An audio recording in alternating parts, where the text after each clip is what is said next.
میرے ہاتھ میں وہ پرانا رومال تھا جس پر ماں کی خوشبو ابھی تک باقی تھی، اور دل میں ایک عجیب سا ڈر بیٹھا تھا، کیونکہ اس رومال میں چھپا خط جس پر لکھا تھا کہ تمہارا اصل گھر یہاں نہیں ہے۔ اور جب میں نے دروازہ کھولا تو سامنے وہ شخص کھڑا تھا جسے میں مرا ہوا سمجھتا تھا، اور اس کے ہاتھوں میں السلام علیکم۔ میرا نام ارسلان ہے اور میں لاہور کے قریب ایک چھوٹے سے گاؤں میں رہتا ہوں، جہاں آج بھی شادی اور موت میں پورا گاؤں اکٹھا ہو جاتا ہے۔ میرا خاندان پہلے زمیندار تھا، مگر ابا کے مرنے کے بعد حالات بدل گئے، کیونکہ بڑے چاچا نے زمین کے کاغذات پر قبضہ کر لیا اور ہم بس ایک پرانے گھر میں رہ گئے۔ ماں ہر وقت کہتی تھی، بیٹا صبر کر، وقت سب بدل دیتا ہے، مگر مجھے سمجھ نہیں آتی تھی کتنا صبر کروں، کیونکہ گھر میں کھانے کو بھی مشکل ہو گئی تھی۔ میری 2 بہنیں تھیں، ایک کا نام عائشہ تھا اور دوسری کا فاطمہ۔ عائشہ بڑی تھی اور اس کی شادی پہلے ہو گئی، ایک ایسے گھر میں جہاں ساس بہت سخت تھی۔ فاطمہ میرے ساتھ تھی اور میٹرک کر رہی تھی۔ میں مزدوری کر کے گھر چلاتا تھا، کبھی منڈی میں سامان اٹھاتا، کبھی لوگوں کے کھیتوں کے کام کرتا، مگر دل میں ایک بات ہمیشہ کھٹکتی تھی کہ میری بہنوں کو کوئی تکلیف نہ ہو۔ شادی کا وقت آیا تو ماں نے کہا، بیٹا اب تیری بھی شادی کر دیتے ہیں، شاید تیرے گھر آنے سے گھر میں برکت پڑ جائے۔ میں نے پہلے انکار کیا مگر پھر سوچا کہ اکیلی ماں کتنی دیر سنبھالے گی۔ رشتہ ہمارے گاؤں کی ایک لڑکی سے آیا جس کا نام ہینا تھا۔ اس کے ابا باہر ملک میں کام کرتے تھے اور گھر میں اس کی ماں اور دادی تھیں۔ میں نے پہلی بار ہینا کو شادی کے دن ہی دیکھا۔ وہ خاموش تھی، مگر آنکھوں میں ایک عجیب سی سمجھ تھی جسے وہ سب جانتی ہو۔ شادی ہو گئی اور ہینا ہمارے گھر آ گئی۔ پہلے ہی دن اس نے سارا گھر صاف کیا اور ماں کے لیے کھانا بنایا۔ فاطمہ کے ساتھ بیٹھ کر اس نے اسکول کا کام بھی دیکھا۔ مجھے لگا کہ شاید اللہ نے میری سن لی ہے، مگر گاؤں کے لوگوں کا کام ہی یہی ہوتا ہے، جہاں سکون ہو وہاں آگ لگا دیتے ہیں۔ کچھ دنوں بعد چاچی ہمارے گھر آئی اور ہینا کو تانے مارنے لگی کہ یہ شہری لڑکی ہے، کچھ نہیں جانتی۔ اس نے بھی یہی کہا کہ ہینا کے گھر والے ہمارے ساتھ رشتہ جوڑ کر زمین کا حصہ لینا چاہتے ہیں۔ ہینا نے کچھ نہ کہا، بس رات کو میرے پاس بیٹھ کر بولی، ارسلان میں یہاں جھگڑا کرنے نہیں آئی، میں یہاں اپنا گھر بسانا چاہتی ہوں۔ میں نے اسے تسلی دی، مگر دل میں ایک ڈر بیٹھ گیا، اگر گھر میں روز یہی باتیں ہوتی رہیں تو ہینا بھی ایک دن تھک جائے گی۔ میں نے بھی دیکھا کہ گھر کا ماحول بدل رہا ہے۔ وہ ہینا کو سمجھانے لگی، بیٹی سسرال میں صبر کرنا پڑتا ہے، مگر وہ یہ نہ سمجھی کہ صبر کی بھی ایک حد ہوتی ہے۔ فاطمہ نے ایک دن مجھے بتایا کہ چاچی کی لڑکی نے اس کے اسکول میں بھی ہینا کے بارے میں غلط باتیں کی ہیں۔ میں غصے میں چاچا کے گھر گیا، مگر ہینا نے مجھے رستہ میں ہی روک لیا اور کہا، اگر تم آج لڑنے گئے تو لوگ کہیں گے یہ خاندان لڑاکا ہے اور پھر کوئی بھی ہماری عزت نہیں کرے گا۔ میں رک گیا، مگر دل میں آگ لگی رہی۔ دن گزرتے گئے اور ہینا نے کبھی شکایت نہیں کی۔ اس نے گھر کو بھی سنوار دیا، ماں کی دعا کا وقت یاد رکھا اور فاطمہ کو بہن کی طرح پیار دیا۔ مگر میں دیکھتا رہا کہ وہ رات کو اکثر چھت پر کھڑی ہو کر آسمان کو دیکھتی رہتی تھی۔ جب میں پوچھتا کہ کیا بات ہے، وہ مسکرا کر کہتی، کچھ نہیں، بس اپنا گاؤں یاد آ جاتا ہے۔ ایک دن ماں کی طبیعت اچانک بہت خراب ہو گئی۔ ہم اسے شہر کے ہسپتال لے گئے۔ ڈاکٹر نے کہا آپریشن کرنا پڑے گا اور خرچہ بھی بہت زیادہ ہوگا۔ میرے پاس پیسے نہیں تھے۔ میں چاچا کے پاس گیا، اس نے صاف انکار کر دیا اور کہا کہ تمہارے پاس زمین بھی نہیں رہی، اب میں تمہیں کیوں پیسے دوں؟ میں واپس آیا اور ہینا کے آگے کھڑے ہو کر کہا، میں ہار گیا ہوں۔ ہینا نے میری آنکھوں میں دیکھا اور بولی، ہارنے والا کام نہ کرو، میرے پاس کچھ زیور ہے، وہ بیچ کر ماں کا علاج کروا دو۔ میں حیران رہ گیا کہ کیونکہ وہ زیور اس کی ماں نے اسے شادی کے وقت دیا تھا۔ ماں نے کہا، میں نے کہا نہیں، میں یہ نہیں کر سکتا، مگر اس نے میرا ہاتھ پکڑ کر کہا، اگر ماں نہ رہی تو یہ گھر بھی نہیں رہے گا۔ ہم نے زیور بیچ کر ماں کا آپریشن کروایا، اللہ کے کرم سے ماں بچ گئی۔ مگر اس دن کے بعد ہینا کی دادی کا فون آیا اور انہوں نے کہا کہ ہینا فوراً گھر آئے، کیونکہ گھر میں بڑی بات ہوئی ہے۔ ہینا پریشان ہو گئی اور اس کے چہرے کا رنگ اڑ گیا۔ اس نے مجھے بتایا کہ اسے جانا پڑے گا، مگر یہ بھی نہ بتایا کہ کیا بات ہے۔ میں نے اسے رخصت کیا، مگر دل میں ایک عجیب سا وسوسہ بیٹھ گیا کہ شاید ہینا اب واپس نہ آئے۔ 3 دن گزر گئے، ہینا کا کوئی فون بھی نہیں آیا۔ ماں اب ٹھیک تھی، مگر گھر میں پھر سے سناٹا چھا گیا تھا۔ فاطمہ روز پوچھتی تھی، بھائی بھابھی کب آئیں گی، اور میرے پاس کوئی جواب نہیں تھا۔ چوتھے دن رات کو تقریباً 12 بجے موبائل پر ایک انجان نمبر سے کال آئی۔ میں نے اٹھائی تو دوسری طرف سے ایک عورت کی آواز آئی۔ اس نے صرف یہی کہا، ارسلان اب بھی وقت ہے، تم آ جاؤ، نہیں تو پھر بہت دیر ہو جائے گی، اور فون کٹ گیا۔ میں سمجھ نہ سکا کہ یہ کون تھی اور کیا کہہ رہی تھی، مگر دل نے کہا کہ ہینا کو کچھ ہو گیا ہے۔ میں فوراً گاڑی نکال کر ہینا کے گاؤں کی طرف نکل پڑا۔ رات کا وقت تھا اور بارش بھی بہت شروع ہو گئی تھی۔ جب میں اس کے گھر پہنچا تو باہر ایک بھیڑ اکٹھی تھی۔ میں دھکا مکا کر کے اندر گیا، جو دیکھا اس نے میرے پیروں تلے سے زمین کھینچ لی۔ ہینا فرش پر بیٹھی تھی اور اس کے آگے ایک کاغذ کا ٹکڑا پڑا تھا جس پر کچھ لکھا ہوا تھا۔ اس کی دادی میری طرف دیکھ کر بولی، اب تم ہی بتاؤ کہ یہ کاغذ سچ ہے یا جھوٹا؟ میں آگے بڑھا، کاغذ اٹھایا اور جب اس پر لکھا ہوا پڑھا تو میرا دماغ گھوم گیا، کیونکہ اس کاغذ پر لکھا تھا کہ ہینا کی شادی میرے ساتھ کبھی ہوئی ہی نہیں تھی۔ میں نے وہ بار بار پڑھا، مگر دماغ ماننے کو تیار ہی نہ تھا۔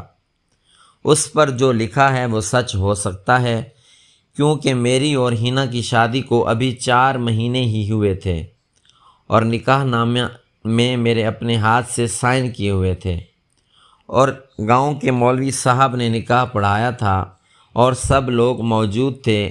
پھر یہ کاغذ کہاں سے آ گیا اور اس پر یہ کیوں لکھا ہوا ہے؟ نکاح باطل ہے اور ہینا کی پہلے ہی کسی اور سے شادی ہو چکی ہے، اور وہ شخص ابھی بھی زندہ ہے۔ عدالت نے اسے طلاق نہیں دی۔ میں نے دادی کی طرف دیکھا تو وہ خاموش کھڑی تھیں، اور ان کی آنکھوں میں نہ شرمندگی تھی اور نہ ڈر، بس ایک عجیب سی بے حسی تھی، جیسے انہیں فرق ہی نہ پڑتا ہو کہ اب کیا ہوگا۔ میں نے ہینا کی طرف دیکھا، وہ زمین پر بیٹھی تھی اور اس کے چہرے پر آنسو بھی نہیں تھے، بس ایک خالی پن تھا، جیسے اس نے پہلے ہی سب کچھ ہار مان لی ہو۔ گاؤں کے لوگ سرگوشیاں کر رہے تھے۔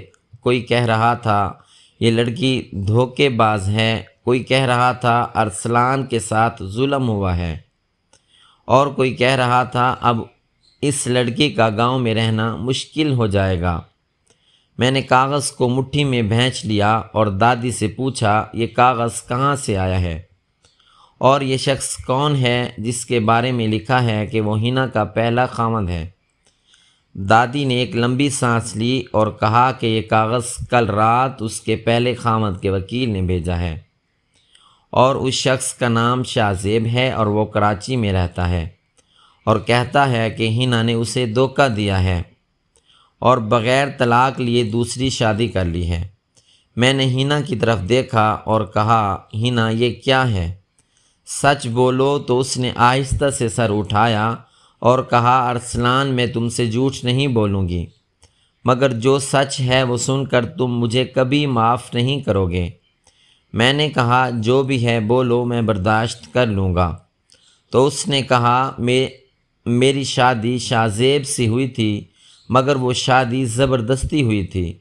میرے ابا نے پیسوں کی خاطر مجھے اس کے ساتھ باندھ دیا تھا اور وہ نشہ کرتا تھا، مجھے مارتا تھا۔ جب میں نے بھاگنے کی کوشش کی تو اس نے مجھے دھمکی دی کہ اگر تم گئی تو میں تمہارے ابا کو مار دوں گا، اور میں ڈر گئی اور چپ رہی۔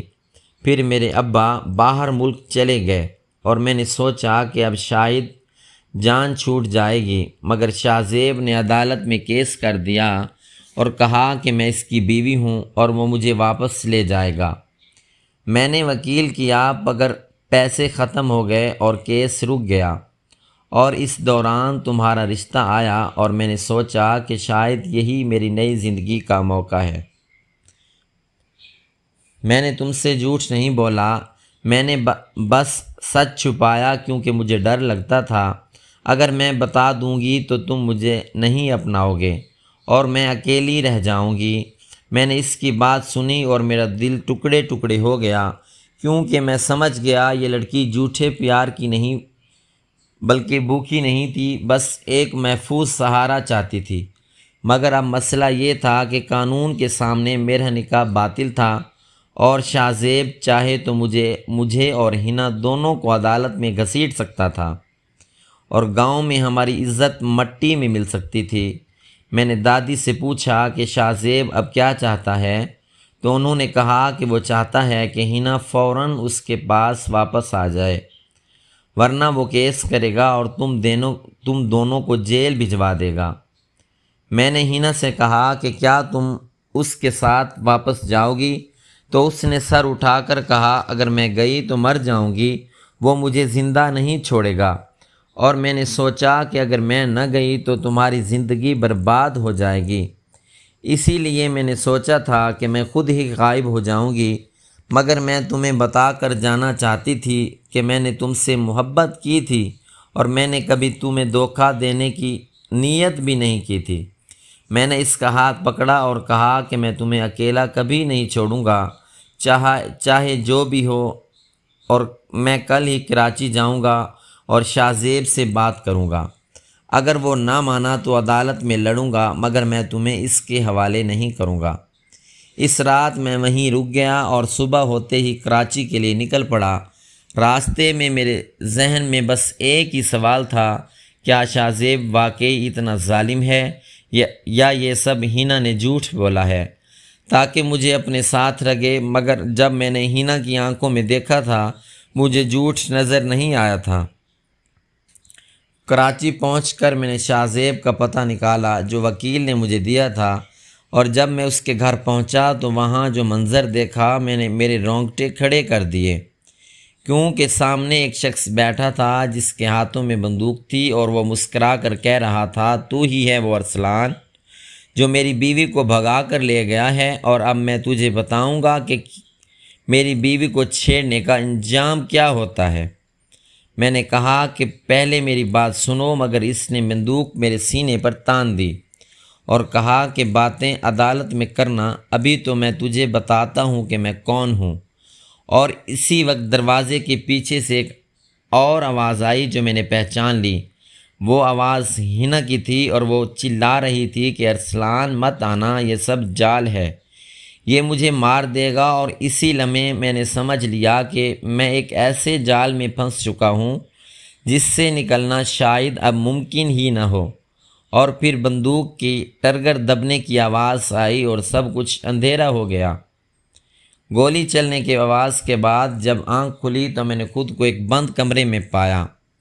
ہاتھ پاؤں رسی سے بندھے ہوئے تھے اور سامنے شاذیب کرسی پر بیٹھا تھا جو کہ سگریٹ پی رہا تھا اور مسکرا کر کہہ رہا تھا، دیکھا ارسلان، تم جیسے غریب لوگ بڑی بڑی باتیں کرتے ہو مگر انجام یہی ہوتا ہے۔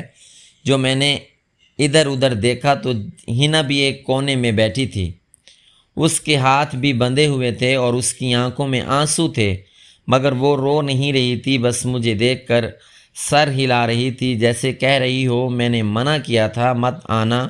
میں نے شاہ زیب سے کہا کہ تمہیں کیا چاہیے، پیسے چاہیے یا تو میں تمہیں دے دوں گا، تو تم ہنا کو چھوڑ دو، مگر وہ ہنسا اور بولا پیسے تو میرے پاس اتنے ہیں کہ تم ساری زندگی مزدوری کرو تو پھر بھی نہ کما سکو، مجھے تو بس اپنی عزت چاہیے جو تم دونوں نے مٹی میں ملا دی ہے۔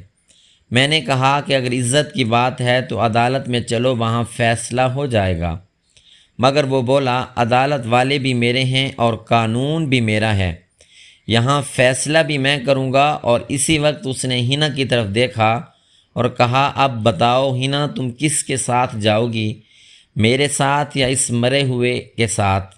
ہنا نے میری طرف دیکھا اور پھر شاہ زیب کی طرف اور بولی کہ میں کسی کے ساتھ نہیں جاؤں گی، کیونکہ میں نے پہلے ہی فیصلہ کر لیا ہے، میں کسی کی غلام نہیں بنوں گی۔ یہ سن کر شاہ زیب کا چہرہ غصے سے سرخ ہو گیا، اس نے بندوق اٹھا کر ہنا کی طرف تان دی اور کہا اگر تم میری نہ رہی تو کسی کی نہیں ہوگی۔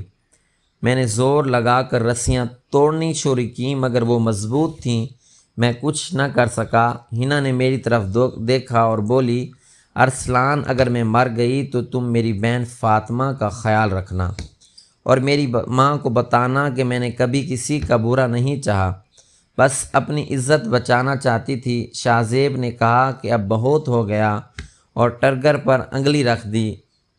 اسی وقت باہر سے دروازہ ٹوٹنے کی آواز آئی اور پولیس اندر آ گئی، مگر پولیس کے ساتھ جو شخص کھڑا تھا اسے دیکھ کر میرے ہاتھ پاؤں ٹھنڈے پڑ گئے، کیونکہ وہ میرا سگا چاچا تھا۔ اور وہ شاہ زیب کی طرف دیکھ کر بولا شاہ زیب بھائی ابھی نہ چلاؤ، میں نے اسے یہیں بلایا تھا تاکہ حساب برابر ہو جائے۔ میں نے سمجھ لیا کہ یہ ساری سازش میرے چاچا کی ہے، جس نے زمین کے لیے مجھے اور ہنا کو پھنسانے کا پلان بنایا تھا۔ شاہ زیب نے چاچا کی طرف دیکھا اور بولا حساب تو میں تم سے بھی لوں گا، کیونکہ تم نے بھی جھوٹ بولا تھا۔ ہنا کے پاس زمین ہے، میں نے اس کے لیے اتنا کچھ کیا، مگر اب پتہ چلا تم بھی جھوٹے نکلے۔ چاچا گھبرا گیا اور بولا کہ نہیں شاہ زیب بھائی غلطی ہو گئی، مگر شاہ زیب نے ایک دم بندوق کا رخ چاچا کی طرف موڑ دیا اور کہا کہ اب تم بتاؤ کہ تمہاری جان قیمتی ہے یا میری عزت؟ اسی لمحے ہنا نے زور سے چیخ کر کہا بس کرو، سب بس کرو، اور اسی نے سب رسیاں دانتوں سے کاٹ کر ایک دم آگے بڑھ کر شاہ زیب کا ہاتھ پکڑ لیا اور بندوق کی نالی اوپر کر دی اور گولی چل گئی۔ گولی چھت پر لگی اور پورا کمرہ دھوئیں سے بھر گیا۔ اسی دھوئیں میں مجھے کسی کے گرنے کی آواز آئی۔ جب دھواں ختم ہوا تو میں نے دیکھا کہ ہنا زمین پر گری ہوئی ہے اور اس کے پیٹ سے خون بہہ رہا ہے، اور شاہ زیب بھی زمین پر پڑا ہے، اس کے سینے سے خون نکل رہا ہے۔ چاچا کونے میں کھڑا کانپ رہا ہے اور پولیس والے بھی حیران کھڑے ہیں، اور میں چیخ رہا ہوں ہنا، مگر وہ میری آواز سن بھی نہیں رہی۔ کہ مجھے سمجھ نہیں آ رہا، کیونکہ اس کی آنکھیں آہستہ آہستہ بند ہو رہی تھیں، اور وہ میرے کان کے پاس ایک جملہ بولی، اور وہ جملہ تھا ارسلان سچ میں نے کبھی نہیں چھپایا، مگر جو کاغذ تم نے دیکھا وہ جھوٹا تھا۔ اور یہ کہتے ہی اس کی سانس رک گئی۔ میرے ہاتھ میں جو کاغذ تھا وہ اچانک میرے ہاتھ سے پھسل کر نیچے گر گیا۔ جب میں نے اسے اٹھایا تو اس پر ایک مہر لگی ہوئی تھی جس پر لکھا تھا کہ یہ کیس عدالت میں پیش نہیں ہوگا۔ نیچے دستخط تھے میرے ابا کے، اور میں سمجھ گیا ابا مرنے سے پہلے بھی ایک راز چھپا گئے تھے، اور وہ راز کیا تھا یہ میں ابھی تک نہیں سمجھ پایا تھا، کیونکہ باہر سے ایک اور آواز آئی کہ ارسلان باہر آؤ، تمہاری ماں بھی یہاں آ گئی ہے۔ جب میں نے دروازے کی طرف دیکھا تو مجھے یقین نہیں آیا کہ دروازے پر کھڑی عورت کو دیکھ کر میرے رونگٹے کھڑے ہو گئے، کیونکہ وہ بالکل میری ماں جیسی لگ رہی تھی، مگر میں جانتا تھا کہ میری ماں کو ہم نے اپنے ہاتھوں سے دفنایا تھا۔ اس کا چہرہ میری آنکھوں میں آج بھی ویسا ہی تھا جیسے آخری بار دیکھا ہو۔ میں نے پولیس والے سے پوچھا یہ کون ہے؟ اس نے کہا یہ تمہاری ماں نہیں، یہ تمہاری خالہ ہے، جو پچھلے 20 سال سے کراچی میں رہتی تھی، اور اس نے تمہیں کبھی نہیں بتایا کہ تمہارے ابا نے منع کیا تھا۔ اور میں نے حیرت سے خالہ کی طرف دیکھا تو وہ آگے بڑھی اور بولی، ارسلان، میں جانتی ہوں تمہارے دل میں 1000 سوال ہیں، مگر پہلے ہنا کو ہسپتال لے چلو، اس کی سانس ابھی باقی ہے۔ میں نے نیچے دیکھا تو ہنا کا جسم ابھی گرم تھا اور اس کا سینہ ہلکا ہلکا ہل رہا تھا۔ میں نے فوراً اسے اٹھایا اور پولیس کی گاڑی میں ڈال کر ہسپتال کی طرف بھاگا۔ راستے میں خالہ نے بتایا کہ تمہارے ابا نے مرنے سے پہلے مجھے سب کچھ بتا دیا تھا کہ چاچا نے زمین کے کاغذات میں ہیر پھیر کی ہے اور تمہیں گھر سے بے دخل کرنے کے لیے شاہ زیب کے ساتھ مل کر یہ سارا ڈرامہ رچایا ہے، اور وہ کاغذ جو تم نے دیکھا وہ جعلی تھا، اور ابا نے پہلے ہی وکیل کے ذریعے اصل کاغذ عدالت میں جمع کروا دیے تھے، مگر وہ چاہتے تھے کہ تم خود طاقت بنو تاکہ کوئی تمہیں دوبارہ دھوکہ نہ دے سکے۔ ہسپتال پہنچ کر ڈاکٹروں نے ہنا کو فوراً آپریشن تھیٹر میں لے لیا، اور کئی گھنٹے بعد ڈاکٹر باہر آیا اور کہا کہ ہنا بچ گئی ہے، مگر اسے کچھ دن آرام کرنا ہوگا۔ میں نے سکون کا سانس لیا اور خالہ کی طرف دیکھا تو اس نے کہا کہ بیٹا، اب وقت آ گیا ہے کہ تم سچ جان ہی لو۔ تمہارے ابا نے مرنے سے پہلے زمین کا آدھا حصہ تمہارے نام کر دیا تھا اور آدھا حصہ تمہاری بہن فاطمہ کے نام، کیونکہ وہ جانتے تھے کہ چاچا تمہیں دھوکہ دے گا، اور اسی لیے انہوں نے مجھے کراچی بلوایا تھا تاکہ میں وقت آنے پر تمہاری مدد کر سکوں، اور وہ کاغذ جو عدالت میں پیش نہیں ہوگا وہ ابا نے اسی لیے بنوایا تھا۔ اگر تمہیں کبھی لگے کہ یہ سب ختم ہو گیا ہے تو تمہیں ہمت ملے، سچ ابھی باقی ہے۔ میں نے خالہ سے پوچھا، پھر ابا نے مجھے یہ سب پہلے کیوں نہیں بتایا؟ تو وہ بولی کہ وہ چاہتے تھے کہ تم محنت کرو، لوگوں کی پہچان بنو، کیونکہ اگر وہ سب کچھ تمہیں دے دیتے تو تم کبھی بھی مضبوط نہ بنتے، اور آج تم نے ثابت کر دیا کہ تم کمزور نہیں۔ پولیس نے شاہ زیب اور چاچا کو گرفتار کر لیا، عدالت میں کیس چلا اور ثابت ہو گیا کہ نکاح کے کاغذات جعلی تھے اور زمین بھی جعلی تھی، واپس ہمارے نام ہو گئی۔ فاطمہ جب یہ سب جان کر ہمارے پاس آئی تو وہ رو پڑی اور بولی کہ بھائی، میں نے سوچا تھا ہمیں ہمیشہ غریب ہی رہنا پڑے گا، مگر تم نے ہمیں عزت دلائی دی۔ ہنا ہسپتال سے گھر آ گئی۔ گاؤں کے لوگوں کا رویہ بدل چکا تھا، کیونکہ سچ سامنے آ چکا تھا، اور جس نے الزام لگایا تھا وہ جیل میں تھا۔ ماں کی جگہ خالہ نے گھر سنبھال لیا، اور اس نے کبھی یہ محسوس نہ ہونے دیا کہ وہ ماں نہیں۔ ہنا نے بھی آہستہ آہستہ گھر کو دوبارہ آباد کر دیا، اور فاطمہ نے اپنی پڑھائی مکمل کی اور ٹیچر بن گئی۔ 1 سال بعد ہمارے گھر ایک بیٹی پیدا ہوئی اور ہم نے اس کا نام عائشہ رکھا تاکہ میری بڑی بہن کا نام زندہ رہے۔ چاچا جیل میں ہی مر گیا اور شاہ زیب کو بھی عمر قید ہو گئی، اور میں نے اس دن کے بعد قسم کھا لی کہ میں کبھی کسی پر اندھا اعتبار نہیں کروں گا، مگر کسی مظلوم کا ساتھ دینے سے پیچھے بھی نہیں ہٹوں گا۔ آج جب میں رات کو چھت پر بیٹھ کر آسمان کو دیکھتا ہوں تو مجھے لگتا ہے ابا اوپر سے ہمیں دیکھ رہے ہیں اور مسکرا رہے ہیں، کیونکہ انہوں نے جو بیج بویا تھا وہ اب درخت بن چکا ہے، اور اس درخت کی چھاؤں میں میرا گھر، میری بیوی، میری بیٹی اور میری بہن سب محفوظ ہیں۔ اور میں نے سیکھ لیا کہ رشتے خون سے نہیں بنتے، رشتے بھروسے سے بنتے ہیں۔ اگر بھروسہ ٹوٹ جائے تو خون کا رشتہ بھی پرایا لگتا ہے، اگر بھروسہ قائم رہے تو پرایا بھی اپنا بن جاتا ہے۔ آج میرا گھر پھر سے آباد ہے۔ گاؤں کے لوگ جب بھی مجھے دیکھتے ہیں تو عزت سے سلام کرتے ہیں، کیونکہ انہیں پتہ چل گیا کہ سچ دبایا جا سکتا ہے مگر مٹایا نہیں جا سکتا۔ میں نے یہ بھی سیکھا ہے کہ عورت کی عزت پر انگلی اٹھانا سب سے بڑا گناہ ہے۔ جو مرد اپنی بیوی کے ساتھ کھڑا نہ ہو وہ مرد کہلانے کے لائق ہی نہیں رہتا۔ اور میں آج فخر سے کہہ سکتا ہوں میں ایک مرد ہوں۔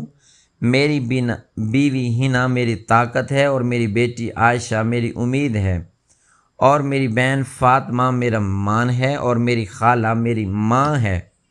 اور اب میرے پاس کھونے کو کچھ نہیں بچا، کیونکہ جو کچھ کھویا تھا وہ سب واپس مل گیا ہے، اور جو کچھ ملا ہے وہ کبھی کھونے والا ہی نہیں تھا۔ اسی لیے میں کہتا ہوں زندگی میں کتنی ہی اندھیری راتیں آئیں، مگر اگر دل میں سچ ہو، نیت صاف ہو تو صبح ضرور ہوتی ہے۔ میری زندگی کی صبح آ چکی ہے، اور اب یہ کہانی یہیں ختم ہوتی ہے، کیونکہ آگے صرف سکون ہے، اور سکون کی کوئی کہانی نہیں ہوتی، بس اسے جیا ہی جاتا ہے۔ ناظرین، مزید اس طرح کی سبق آموز کہانیوں کے لیے ہماری ویڈیو کو لائک کریں، شیئر کریں، اور ہمارے چینل کو ضرور سبسکرائب کریں۔ شکریہ۔